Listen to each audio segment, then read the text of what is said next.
Juste préciser aussi pour indiquer le caractère un peu applicatif de cette réflexion. C'est vrai que ces articles sur la culture générale émanaient de deux fonctions que j'ai occupées par le passé. D'abord une première fonction au Conseil national des programmes qui avait en charge la rédaction des programmes scolaires en France, donc entre 1993 et 2004 à peu près, donc sous la direction de Luc Ferry. Et puis, vous avez fait allusion à la mission Alain Renaud sur la culture générale à l'université, et donc j'étais à l'époque au cabinet du ministre de l'Éducation nationale et de l'enseignement supérieur, et donc d'une certaine façon cette mission a été un peu lancée par cette affaire. Donc voilà, c'est applicatif, c'est effectivement le fruit d'une longue réflexion et de confrontation avec l'institution, que cette réflexion générale sur la culture générale, avec aussi cette idée de socle commun qui est apparue. Alors, je pense qu'il faut, pour la clarté du propos, bien préciser que la réflexion sur la culture générale varie considérablement selon qu'on parle du secondaire ou du supérieur. On a là deux logiques qui sont très différentes. Culture générale dans le secondaire, c'est effectivement culture partagée, culture commune, socle commun, parce que l'enseignement y est obligatoire. En tout cas en principe, et donc il faut réfléchir, et c'est un problème en lui-même extrêmement complexe, au contour de cette culture partagée. Dans l'enseignement supérieur, c'est un tout petit peu différent, c'est une autre problématique, effectivement, qui met en rapport, qui met en jeu le rapport entre la culture de l'honnête homme, l'honnête femme, et effectivement les savoirs spécialisés. Donc c'est deux problématiques différentes, mais on peut envisager de les lier. Moi je voudrais partir sur, j'étais très sensible à ce que vous disiez tout à l'heure sur le fait que le mot culture générale déclenchait immédiatement une espèce de frénésie, d'euphorie ou de cataclysme dans les familles, dans les réunions. C'est absolument clair. J'avais commencé mon article d'ailleurs comme ça quand j'avais rédigé cet article. Voilà, ça se déclenche. Je pense qu'il faut tout de suite dépasser ce point en considérant, et je partirai de là, que l'idée de culture générale est à la fois introuvable et inéliminable. Les deux. Et c'est ce paradoxe qu'il faut essayer de comprendre. C'est-à-dire qu'on ne peut pas éradiquer l'idée de culture générale. On ne peut pas davantage, il faut essayer de comprendre pourquoi, en faire un programme, au sens vraiment du curriculum, c'est-à-dire de se mettre, faire, si je puis dire, de la culture générale une discipline. Voilà. Et c'est ce point qui doit constituer le point de départ de la réflexion. Si on arrive là, ça veut dire qu'on n'a pas avancé. Si on commence par là, on peut espérer envisager et réfléchir au concept de culture générale tels qu'ils peuvent être opérationnels. Mais n'oublions pas que c'est les deux, à la fois introuvable, indéfinissable, impossible à incarner dans un programme précis, et pour autant, on ne peut pas en faire l'économie. Comment essayer de résoudre ce paradoxe? Alors, je voudrais, pour essayer de le faire, d'abord rappeler le débat sur la culture générale, très rapidement, je pense que vous en avez déjà beaucoup parlé, donc je ne voudrais pas être trop long. Poser quelques jalons de l'histoire de cette notion en France, parce que c'est une notion effectivement très française. Je donnerai une indication sur la justification de ce caractère très français de la culture générale, qui tient au fait de la puissance de l'enseignement secondaire au sein de l'enseignement universitaire, via l'agrégation, où j'en avais parlé tout à l'heure. Et puis, je ferai, pour terminer, quelques suggestions sur la manière dont on peut résoudre cette contradiction entre une culture générale introuvable et une culture générale pourtant inéliminable. Alors, rapidement sur le débat.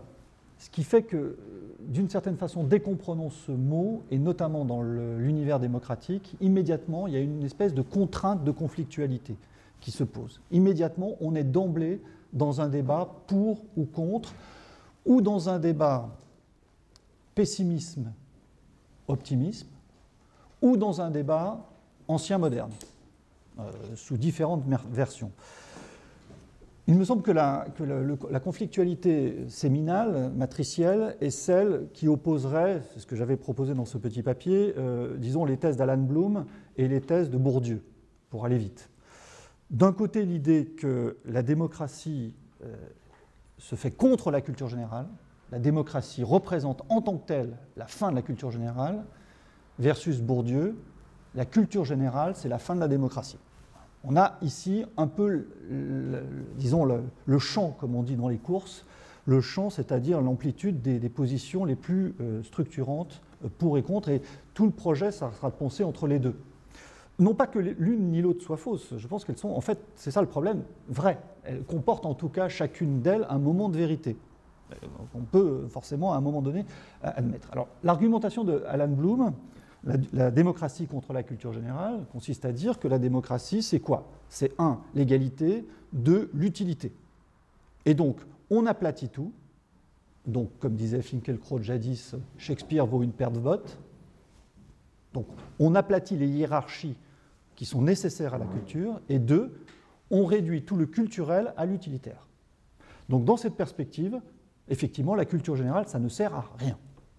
Dans cette perspective, les humanités, les traditions littéraires, ça n'a aucun sens. C'est improductif, c'est hors production, et donc il faut l'éradiquer. Et on ne peut la sauver, cette culture générale, que par une logique de nostalgie, que par une logique de résistance face à ce mouvement moderne implacable. Position d'Alan Bloom et de quelques autres, hein, bien sûr, en France, par exemple, Finkielkraut, qui n'est pas plus subtil que ça, mais peu importe. Face à ça, la position de Bourdieu, elle aussi très convaincante dans sa logique, qui consiste à dire que la culture générale, fondamentalement, est dans l'implicite. Hein, c'est ce qu'il n'est pas permis d'ignorer. Bon. Au-delà de cette définition négative, rien.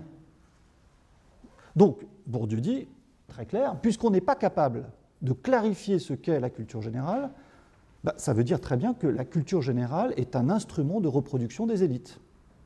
C'est-à-dire que le petit étudiant prolétaire qui va arriver à l'université, qui n'aura aucun des codes, qui ne saura pas ce qu'il n'est pas permis d'ignorer, parce que ce n'est pas dit, eh bien sera de toute façon barré par rapport à celui qui est tombé dedans quand il était petit et qui sait, par tradition familiale, comment il faut se comporter, ce qu'il faut savoir, en tout cas ce qu'il n'est pas permis, qui sait ce qu'il n'est pas permis d'ignorer. Et donc à partir de là, la culture générale, c'est par excellence l'outil antidémocratique de reproduction des élites. Donc c'est un instrument d'oppression, c'est un instrument, puisqu'on n'arrive pas à le clarifier. Et typiquement, la dissertation, l'art rhétorique, l'art de parler ne sont pas clarifiables. Les règles de la dissertation sont mystérieuses. Regardez le programme de philosophie en terminale, c'est un non-programme. Ce sont des notions. Qu'est-ce qu'il faut savoir? On n'en sait rien. Simplement, ceux qui savent, ceux qui sont dans les milieux d'initiaux, sauront se débrouiller. Les autres, puisqu'on ne clarifie rien. Donc à partir de là, la culture générale se fait contre la démocratie. Et c'est clair, ces deux positions, l'une et l'autre, ont un moment de juste, un moment de vérité. Effectivement, l'aplatissement, la platitude qui existe parfois en démocratie, en disant tout se vaut, culture égalitaire, on peut tout négocier, on peut tout discuter, à quelque chose de relève de la barbarie, parfois, pas toujours. Et par ailleurs, l'absence de clarification, d'explicitation, effectivement, est un instrument très puissant d'inégalité sociale. Alors, face à cette deux positions qui expliquent en quelque sorte la structure du débat, comment essayer de les dépasser, comment essayer, non pas de critiquer toutes les deux, mais en tout cas d'essayer de trouver une position qui rendrait le concept, un tant soit peu, valide. Alors, effectivement, l'étape par l'histoire me paraît indispensable. J'en avais posé quelques jalons dans l'article, ça demanderait un travail, j'espère que vous allez le faire, un travail précis, méticuleux, attentif. J'en retrace vraiment très rapidement quelques étapes. Humanité, culture générale, socle commun. On pourrait dire 3 étapes essentielles.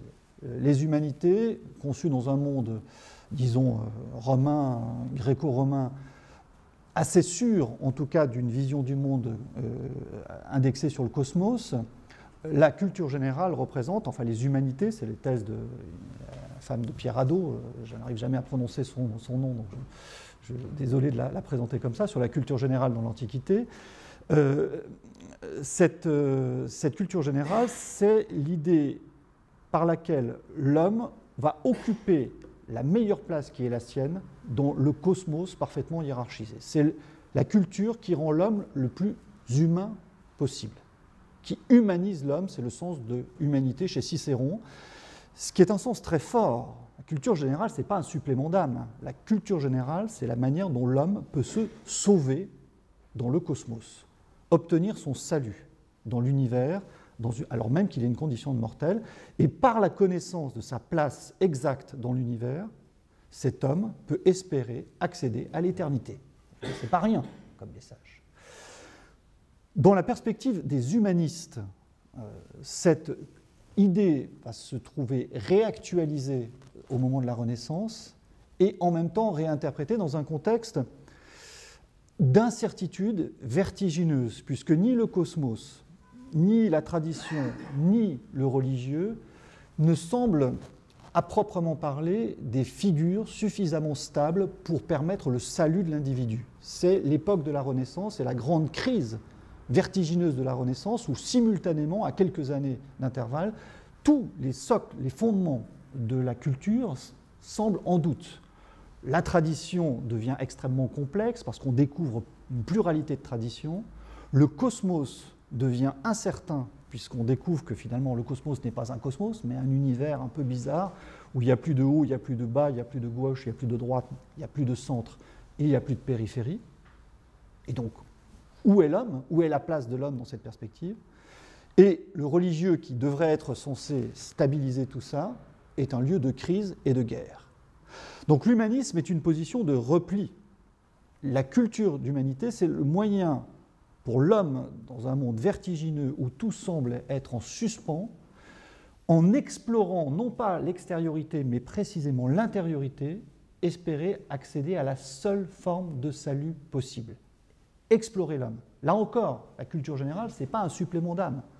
On joue sa vie, on joue son salut en la matière, et les grands auteurs qui l'expriment le mieux, peut-être Pétrarque pour commencer, premier humaniste, avant les grandes révolutions, mais aussi Giambattista Vico, et puis Balthazar Gracian, qui sont vraiment les grands modèles de cette pensée, où on a l'idée que la seule immortalité possible, notamment dans le Criticon, il y a un très beau passage chez Balthazar Gracian qui exprime cette idée, la seule immortalité possible, c'est l'immortalité de l'homme de l'être. Il y a un passage où, dans ce roman un peu allégorique, fou, où on trouve l'élixir d'immortalité sur un marché. Et en fait, il s'avère que cet élixir d'immortalité, c'est de la cire, c'est du sang et de l'encre, de la sueur et de l'encre. Bon, on dit, mais pourquoi ? Eh bien, l'encre parce qu'il faut écrire, la sueur parce qu'il faut travailler, et la cire parce qu'il faut travailler tard la nuit, et donc à la cire de la bougie. Voilà, c'est comme ça que l'homme va se rendre immortel. Il y a uniquement comme ça. Donc là encore, culture générale est ici investie, enfin les humanités, pas encore la culture générale, investie d'un sens historico-mondial, d'un sens sotériologique, au sens du salut, phénoménal. C'est progressivement au désenchantement de cette idée que nous assistons petit à petit. Cette fonction salvatrice de la culture va progressivement se trouver mise en cause, contestée par une pluralisation. On va passer, pour aller vite, je passe les siècles allègrement, de cette culture des humanités à l'idée que tout ça est encore sans doute un peu trop religieux, parfois un peu trop répétitif, et la culture générale, le mot n'apparaît pas encore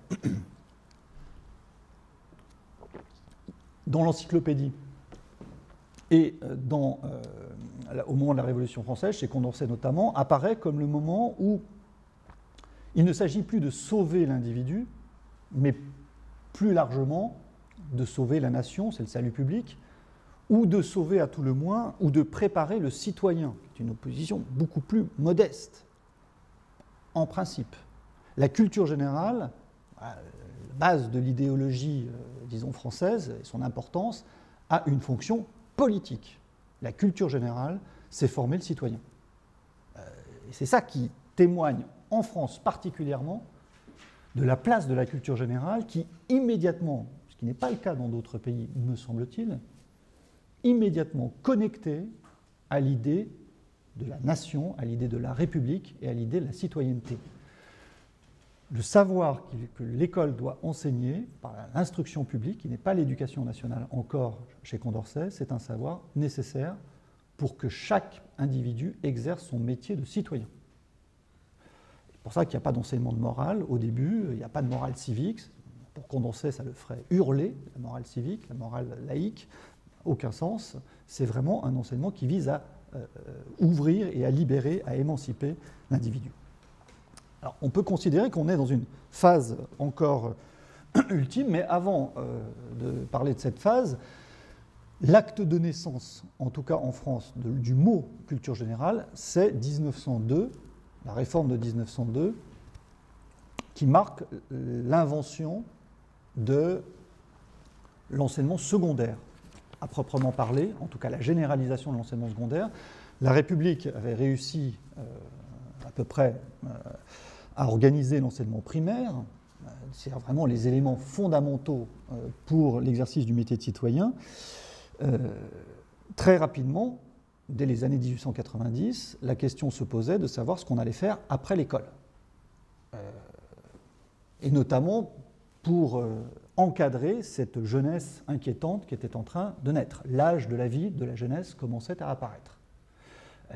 Et donc l'objectif, notamment on a des très beaux textes de Léon Bourgeois sur cette période, Léon Bourgeois réfléchit en amont sur cet enseignement secondaire avec un objectif clair, c'est après l'école, avant la vie active. L'objet de l'enseignement secondaire, c'est de créer des adultes. Et à l'époque, la définition de l'adulte était parfaitement claire. Je cite Léon Bourgeois, il faut créer des pères de famille, des soldats, des citoyens. Par où vous avez remarqué qu'il manque quelqu'un dans cette affaire. Les femmes ne sont pas des adultes, en tout cas. Voilà. C'est très récent. Bon, certains disent que ce n'est pas forcément une bonne nouvelle, mais en tout cas, voilà. L'idée même que l'adultité féminine apparaît complètement à côté, alors même que très rapidement, d'ailleurs, l'enseignement secondaire sera féminin, enfin, aura une part féminine, mais en tout cas, ce n'est pas la fonction, ce n'est pas l'idée. Jusque dans les années 50, d'ailleurs, on trouve le synonyme d'âge adulte, c'est âge viril, quand bien même l'allégorie de l'âge adulte est une femme. Voilà. Ça, ce sont les beautés de la symbolique qui relèvent du déni, en ces termes psychanalytiques du terme. Bon. Donc c'est le moment où apparaît cette idée de culture générale, alors qui comporte, je vais vite là-dessus, quatre traits caractéristiques, me semble-t-il, si on la symbolise rapidement. D'abord, elle ne concerne que le secondaire. Elle se distingue à la fois très nettement de l'élémentaire et de toute forme de spécialisation et d'érudition, qui concernerait le supérieur. Elle se traduit socialement par le fait qu'elle s'adresse, Guizot le théorise à l'époque, à la classe moyenne, donc c'est une culture générale pour la classe moyenne. Je cite ici Guizot, cette instruction secondaire comprend tout ce qu'on a besoin de savoir pour être un homme bien élevé. Du même coup, et en troisième lieu, elle reste sur le plan du contenu largement indéterminé, on est d'accord, qui est relié sans aucune espèce de vergogne au consensus social, la décence ordinaire, pourrait-on dire aujourd'hui, et à l'évidence nationale. Là encore, l'objectif est clair. Et comment dire, on n'a pas forcément besoin d'aller plus loin dans la définition, parce que les objectifs de l'enseignement sont clairs. Former au métier de citoyen, ça c'est le primaire. Assurer l'unité nationale et la puissance nationale pour le secondaire, voilà, notamment dans le contexte de la revanche avec l'Allemagne. 1902, c'est pas pour rien. D'autant que si on regarde de manière européenne, très intéressant de voir comme en ce moment 1900, avec des méthodes similaires, en Allemagne, en Angleterre et en Italie, il y a toujours des commissions qui vont réfléchir sur l'enseignement secondaire. Il y a une simultanéité tout à fait frappante de cette réflexion sur l'enseignement secondaire. Quatrième et dernier trait, c'est peut-être le seul élément positif et supplémentaire, c'est que cette culture générale doit organiser une synthèse des humanités classiques et des savoirs modernes. Donc d'une certaine façon, la culture de l'encyclopédie est ici absorbée. Elle ne cultive pas l'inactualité par principe, même si elle peut continuer de se méfier des excès du modernisme. Je rappelle la phrase d'Alain qui dit « La culture générale refuse les primeurs et la nouveauté ». Donc on se méfie de l'actualité, mais pour autant, il faut intégrer de plus en plus la culture scientifique et technique. Et je cite ici un autre texte de Louis Liard, donc grand républicain. Il faut que les élèves soient avertis peu à peu de ce qui est, qu'ils emportent du collège un certain nombre de notions justes sur ce qu'est l'homme dans la nature, leur temps dans les temps, leur nation dans les nations, leur pays dans le monde entier autour de leur pays, et qu'ils ne sortent pas comme des oiseaux effarés et incertains d'une volière close dans des espaces inconnus. Nous voulons qu'avec une provision d'idées sans chimère, ils soient munis déjà de connaissances positives et qu'ils n'aient pas appris à comprendre seulement pour exprimer, mais surtout pour agir. Donc, l'intégration de la culture moderne, qui est vraiment un des débats de fond de la commission Ribot des années 1900.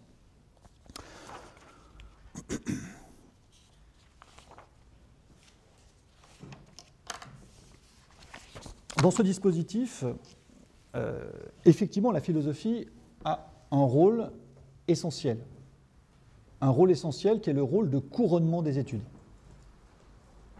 La philosophie est conçue dans une perspective secondaire, et c'est ça qui va être important pour le règne de la culture générale, comme le moment où, après les savoirs spécialisés, arrive l'apothéose, dans une relation, cette fois-ci, de réflexion à l'égard des savoirs, où l'élève de la classe de philosophie va tout revoir, mais avec cet esprit critique, cet esprit aérien, cet esprit brillant, le cas échéant, qui permettra de revoir, en quelque sorte, de réviser ses classiques.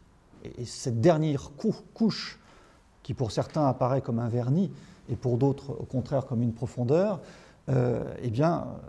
pourra permettre ensuite à l'élève d'aller conquérir le monde, quoi qu'il fasse, qu'il devienne lui-même professeur, c'est évidemment ce qui est souhaité, c'est-à-dire qu'il réussisse normal sup et qu'il devienne lui-même formateur des enseignants, ou qu'il se lance dans un autre type de carrière. Donc la philosophie a ce rôle clé, ce rôle effectivement du savoir des savoirs. Et de ce point de vue-là, dans le secondaire, la philosophie s'identifie assez largement à cette culture générale. En tout cas, elle lui donne la clé. Alors, il est vrai qu'un des éléments de la crise, c'est que la philosophie a vraisemblablement perdu cette fonction en classe terminale. Et donc, d'une certaine manière, l'articulation et la distinction entre l'élémentaire et l'approfondi, entre l'essentiel et l'accessoire, est devenue problématique. L'autre problème, l'autre élément de l'affaiblissement de l'idée de culture générale, c'est le fait que, disons, la transition entre le secondaire et le supérieur a toujours été, en France, un peu problématique. D'une certaine façon, c'est ce qui explique un peu ce règne du secondaire, en tout cas dans les humanités. Le véritable enseignement pour la philosophie, mais aussi pour d'autres disciplines, le véritable enseignement du supérieur, c'est l'agrégation, c'est-à-dire la culture générale de la discipline. L'agrégation n'a pas une vocation de fournir des connaissances spécialisées. Donc l'université produit quoi? Non pas des chercheurs, l'université produit des enseignants, qui ont eux-mêmes vocation à produire des enseignants. Ce fonctionnement de l'université française a été pour beaucoup dans le rôle pédagogique de la culture générale dans cette espèce d'autoproduction. L'adaptation et la transition d'une université ouverte vers la recherche, plus ouverte vers la recherche, est un phénomène finalement assez récent. Mais la noblesse à l'université, ce sont les cours d'agrég. C'est les cours d'agrég, pas les cours de doctorat. D'ailleurs, il n'y en a pas. Séminaires de doctorat, les classes de doctorat, il y en a très peu. Donc, ça explique le poids de la culture générale, puisque la culture générale était enseignée au lycée, aux élèves, à l'université, aux futurs enseignants. Dans une logique de redondance. Donc ça explique un certain nombre de spécificités françaises. Et je voudrais juste, pour terminer, et pour conclure, essayer de voir ce qui reste et la manière dont on peut, en fait, défendre ce concept de culture générale aujourd'hui, partant du diagnostic de départ. Je pense qu'il faut faire le deuil de toute explicitation de la culture générale dans une vision d'ensemble, c'est vouloir mettre la culture générale dans un programme. Ça produit des monstres. Chaque fois qu'on a tenté de mettre la culture générale soit dans des livres, soit dans des programmes, c'est monstrueux. Certains l'ont fait, ça donne des référentiels de compétences qui sont absolument terrifiants. Dans le meilleur des cas, ça donne des débats infinis dans les départements. Bon. Alors qu'est-ce qui reste une fois qu'on refuse ça?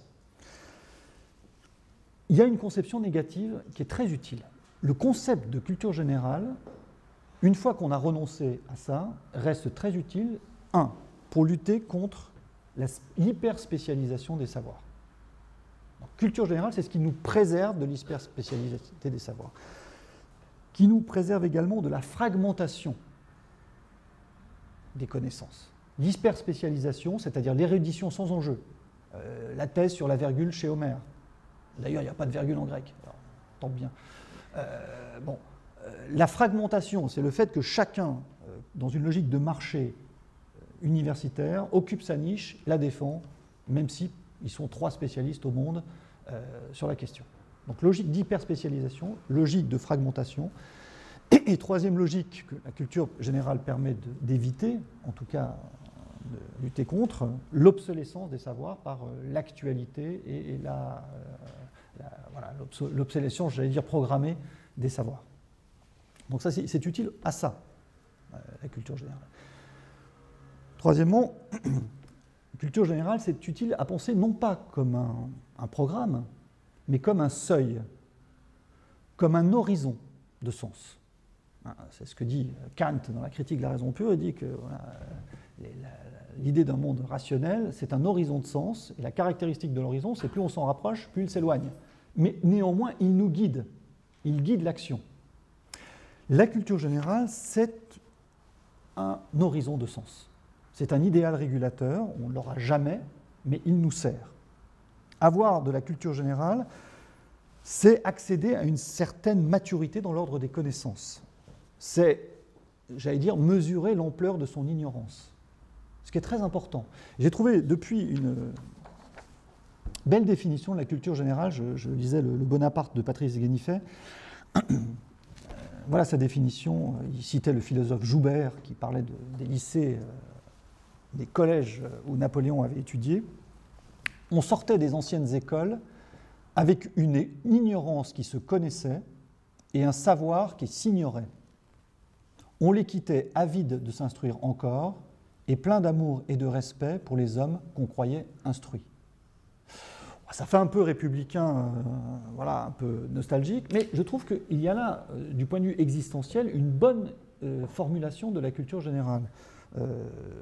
Une ignorance qui se connaît, oui, un savoir qui s'ignore, espérons-le, et d'une certaine façon, une certaine forme de curiosité, et quatrièmement, un respect pour le savoir en général. Voilà, on a là une définition, en fait, très opérationnelle de la culture générale, très opérationnelle. Ça ne veut pas dire que c'est un programme à définir, mais c'est vraiment ce qu'on souhaiterait pour soi, et le cas échéant pour nos enfants. Alors, je ne vais pas aller plus loin dans les types de réalisations possibles, puisque on avait aussi tenté un certain nombre d'expériences, alors dans un sens un tout petit peu différent, qui se situait plutôt du côté de l'histoire des idées, et deuxièmement, à l'université, sur des savoirs qui étaient des savoirs de culture générale de la discipline. Culture générale de la discipline. Donc pas culture générale en général, mais la culture générale de la discipline. Pour donner un exemple, faire un cours sur l'amour en philo, donc parler du banquet de Platon, etc., mais à un moment donné, faire intervenir un neurobiologiste qui vous explique que tout ça, en vérité, n'est qu'une question d'enzymes et d'hormones, et que, en fait, ça s'explique très bien. D'ailleurs, les musaraignes font pareil. Voilà. ce type d'enseignement relève, à mon avis, de la culture générale. C'est-à-dire de mobiliser un autre éclairage avec un spécialiste, mais qui est capable de s'adresser à des non-spécialistes. Je trouve que ce type d'enseignement, c'est-à-dire où un enseignant prend le risque soit de faire le détour par une autre discipline, et là c'est vrai que les collègues sont quand même de mauvaise foi, je veux dire, de dire je ne suis pas capable de faire un cours d'histoire quand il est philosophe, ou je ne suis pas capable de faire un cours de littérature, alors qu'ils sortent tous de classe prépa, c'est vraiment, c'est confondre le métier d'enseignant et le métier de chercheur, et ça c'est vraiment la pire des choses. Et si on n'est pas capable, je ne suis pas capable de faire un cours de neurobiologie, et bien dans ce cas-là, Jean-Didier Vincent qui vient faire un cours de neurobiologie dans mon cours, et qui le fait très volontiers, ça lui plaît beaucoup, et s'adresser à des étudiants de philo. Les gens sont très contents de venir en parler, et tout le monde est très satisfait. Voilà le type d'expérience qu'on peut indiquer pour le supérieur, où vous voyez, il ne s'agit pas de jouer la culture générale contre la discipline, mais de faire en sorte qu'on l'intègre dans une démarche commune. Merci à vous.